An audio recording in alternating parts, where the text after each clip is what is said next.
This is Conversations with Crystal, brought to you by Gateway Perspectives. I am your host, Crystal Hawkins-Siska, Hudson Gateway Association of Realtors President, real estate agent, Bronx native, and current resident of Briarcliff Manor. The goal of this show is to provide great information and awareness about the real estate industry to our members and community. Today, I will be talking to Freddie Garcia, who is the new Diversity, Equity, and Inclusion Officer of the Hudson Gateway Association of Realtors. Welcome, Freddie. How are you today? I'm doing well. Thanks for having me. Okay, excellent. So can you please tell us a little bit about who you are and what brought you to the Hudson Gateway Association of Realtors? Sure. So again, thanks for having me. I'm excited to be a part of this community and part of HGAR. I'm originally from the Bronx as well, born and raised, and family still living down there. I currently live up in Dutchess County in Poughkeepsie, and I've spent the last 10 to 12 years living, working, volunteering, and participating in the Hudson Valley community. So this position became available, and it was an opportunity for me to kind of expand my wings a little bit. Get closer to home, but also kind of build DI efforts at an organization that's committed to the work and committed to the people that they work with, which in this situation is our members and our surrounding community. So I'm excited to be here. And again, thanks for the opportunity. So if you could share with us, Freddie, why is diversity, equity, and inclusion personally important to you? It's a great question. Diversity, equity, and inclusion is important to me personally for a number of reasons. And a lot of it, and I think, this is shared throughout, the industry and the work, is that in some form or fashion, it affected us personally. Growing up, I was raised by a single mother. I was the oldest of three. And so, as you navigate the world, you think that the world is the way it is because it is. As you get older and you start to understand our country, the history of industries, you start to kind of dive into, the inequity was created. It wasn't just born this way. And so little by little during my time in beginning my career, I started just volunteering for opportunities on diversity, equity, inclusion. And the more I dug and the more I researched and looked into, the more interesting it got for me. And I was able to, kind of retool my toolbox, bring in, some of my background in business, financial management, and kind of make those comparisons along the way. So, personally, it affected me and my family as a person of color, as English as a second language, coming from the Bronx. And we can talk a little bit more on not just diversity, but there's stereotypes and racism, ageism. I mean, there's a lot of that. And so again, just navigating my own life and seeing how things played out, kind of really led me to doing this work. So far as I'm getting to know you, that's one of the things that I see is that this is not just a of the moment initiative with you. It seems to be a life work in which you really engage, working with a lot of different organizations, helping build this program work awareness at the grassroots level. So I'm really happy that we are working here with us at Hudson Gateway, which leads me to the thought, or to develop the conversation in a different direction, because DEI, or diversity, equity, inclusion, does seem to be the catchphrase of the day. And because of that, there tends to be a little bit of dilution or misinformation that comes with what does that actually mean? Because this is not a fad. This is a work, an initiative. So can you talk a little bit more about what diversity, equity, and inclusion is and is not? Right. Another great question. So the way I always start my conversations on DEI center around people. And so DEI to me is how we interact, how we support, how we engage with one another. And that's really the basis of DEI. So to kind of dive a little bit deeper, diversity, focuses on, all things that make us different, right? And so that includes not just, where when we think about diversity, we tend to just go to race and ethnicity, but that includes age, sexual orientation, disability, different abilities. Even in the real estate world, a residential agent versus a commercial agent. And so all these different pieces that make us different.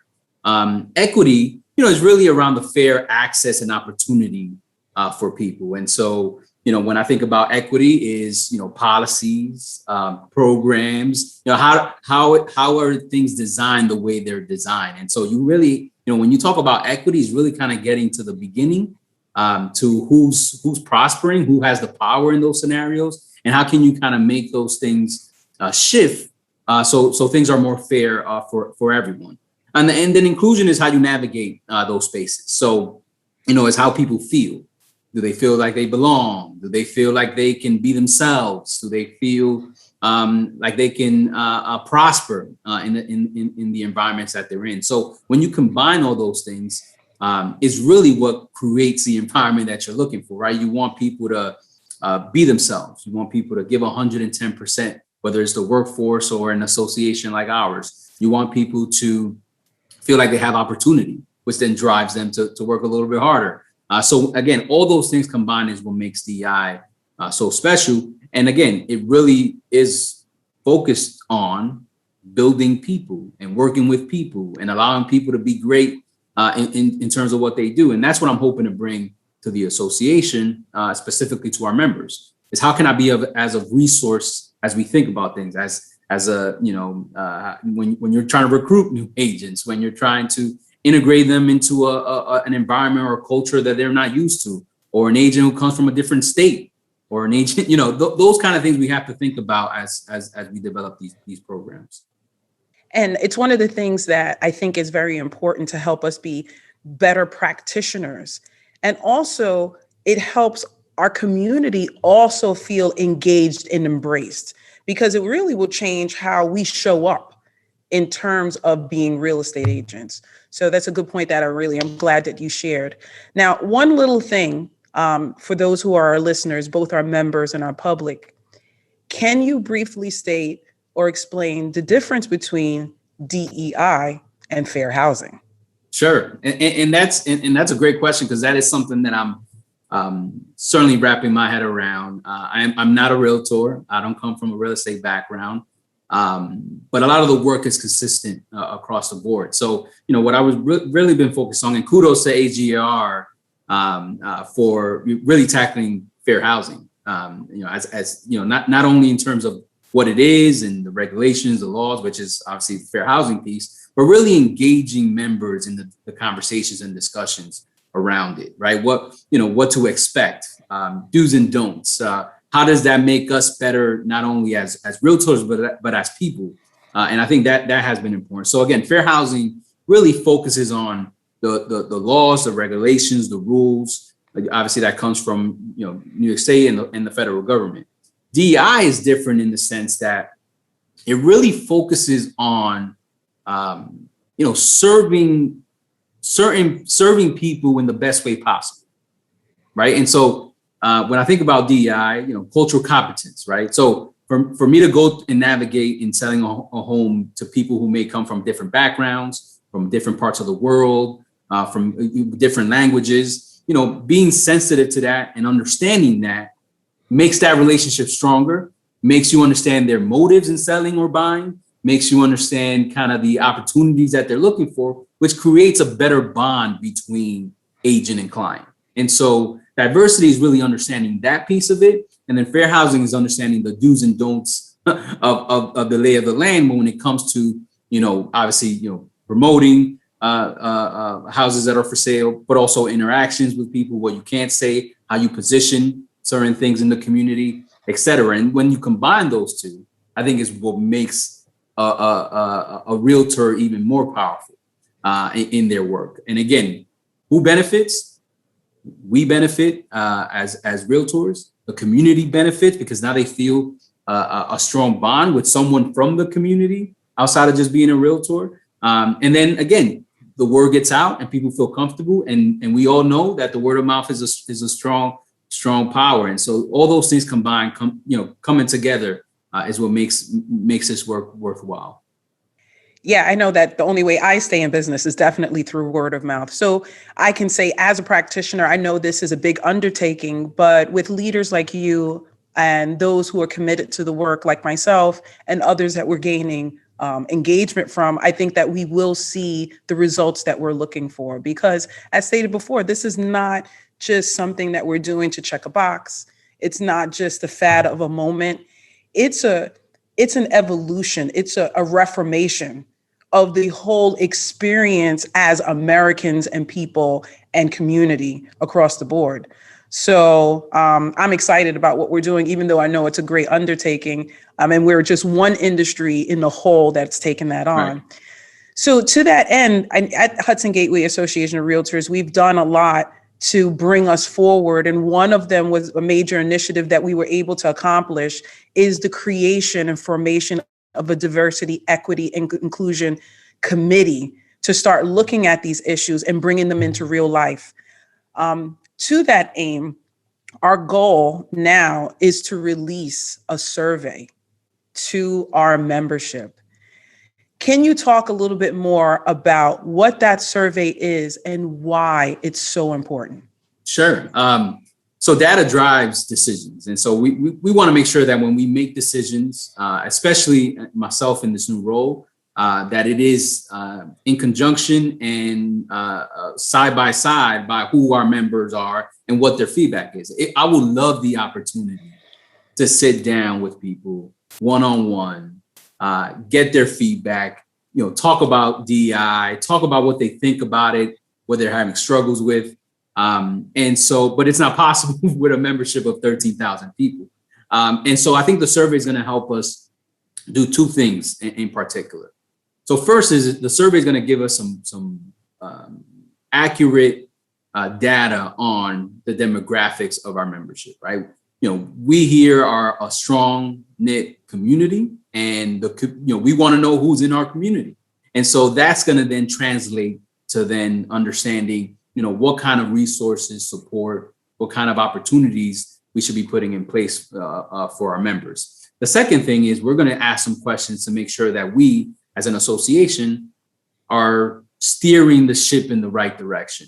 Are we providing the right courses? Are we providing the right resources? Are we talking about the things that are important to our members in terms of, some of our newsletters and videos and articles? And so, as we release the survey, it's even, more important that everyone participates. The survey is administered by a third-party consultant. So we don't see who says what and why. All we do is get aggregate data, and that data is going to drive some initiatives. So it is important for folks to be honest, to be transparent, and to really share how they feel around those questions. It only takes about 9 minutes to complete, so it's not too long. And again, the bulk of it is going to be collecting demographic data. Down the line, we hope to do some more. So this is really going to give us the baseline where we start, and then we'll kind of be able to compare where we need to be and how's it going. Can you tell us about when we should expect this? So take it away, Freddie.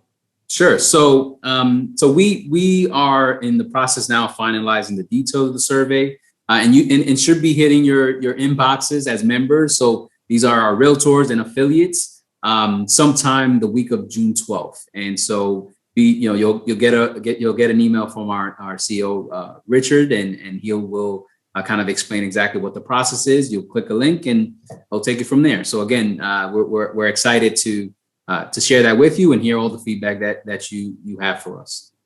Okay, excellent. So you hear that, guys? It's rolling out soon. And a little bit more too, we're going to give them some time to fill out the survey, correct? So more or less rollout is next week. And how long do you think, or how long will our members have an opportunity to complete this survey? Yeah, so the last day to complete the survey, and obviously, we hope you complete it the moment you get it, but you do have about 2 weeks and a half or so. I think we're going to close the survey on June 30th, which is a Friday before the end of the month. So again, you have till next week until June 30th to complete the survey. Give us your thoughts, and we'll take it from there. Thank you for that. So members, the sooner you fill it out, the quicker we can get to work of making a difference for our organization in the way that you want to see. So Thank you. We have time to get it done, but the sooner we get it done, the better for all of us. So some of the key things that you mentioned that I want to make sure that we highlight is one, this is a way of being interactive. Membership is a two-way street. It's not just us advocating or disseminating information, but it's also it coming back to us. So I really want to stress to our members, it's very important. We need you. And this is a part of having that dialogue and conversation. The other thing that you mentioned, Freddie, which I want to make sure everyone really hears, you're anonymous. It's not like we're taking a list and saying who answered this way or that. It's completely anonymous and it's only 9 minutes. So for the amount of time that it would take you to actually pull up and get a cup of coffee, we can get very important information that can change our organization, our industry, and our communities. You know, one of the things I do see is that many top organizations are doing this same work to go back to their membership, to get data and information. So open this conversation up. Our members, open this up to your friends, your neighbors, at a barbecue around the table, because you can see that this is a global initiative of a lot of people doing a lot of the same work to make changes that are positive. So open up the conversation because it's a good one. Before we end, is there any other thoughts or comments that you have, Freddie, that you'd like to share? Yeah, thank you. You know, first of all, I am excited to be part of this association, to be leading this work, which is not only, you know, a responsibility, but a passion of mine.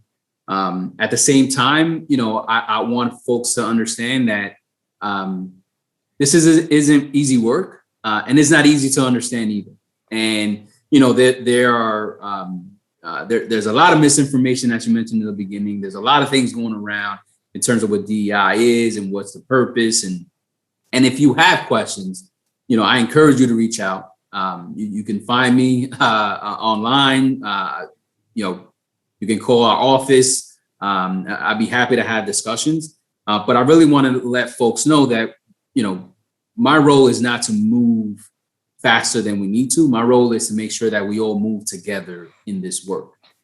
So expectation levels are very different depending on the individual. But at the same time, we have to move as a coordinated association for the reasons of advocacy, support, engagement, and the likes, right? So, you know, it doesn't help us if 20% of our population is at the finish line and 80% are still, you know, behind starting the race. So we have to find, you know, the kind of happy medium to make sure we all move together in this work. And again, I'm extremely excited and engaged, and I will love the opportunity to meet you all. And please, please, please take the survey, because it's really going to help and lead us into the brighter and stronger future as an association. So thank you. Thank you so much, Freddie. And your passion and excitement is definitely infectious. I personally for myself, I'm looking at this as definitely a growth moment in my person, because this is something that definitely comes from an internal place. And it also changes just even the process and how we think about things and experience life. So thank you so much for your leadership. I'm glad to be really working with you together for how much we're going to accomplish for our organization and for our communities. Well, thank you for your leadership, because it's really refreshing to, you know, with you, Richard, and the entire team to be kind of leading this work. So thank you for all that you do. Yep. So I hate to sound campy, but it's like together, everyone achieves more. So here's the team, and looking forward to a new tomorrow. So thank you so much, everyone, all our listeners. This was the first episode of Conversations with Crystal, but surely not the last. We want you to be sure to tune in, as we'll have many more episodes bringing relevant content about the real estate industry, home ownership, and fulfilling what I call the American promise. And that promise is that all of us here, if we work hard, we can achieve everything that we so desire without any impediment and with the support of our community. So please look out for more episodes, and also be sure to check us out on hgar.com and our YouTube and Facebook page. Again, this was an episode of Conversations with Crystal, and we will see you next time.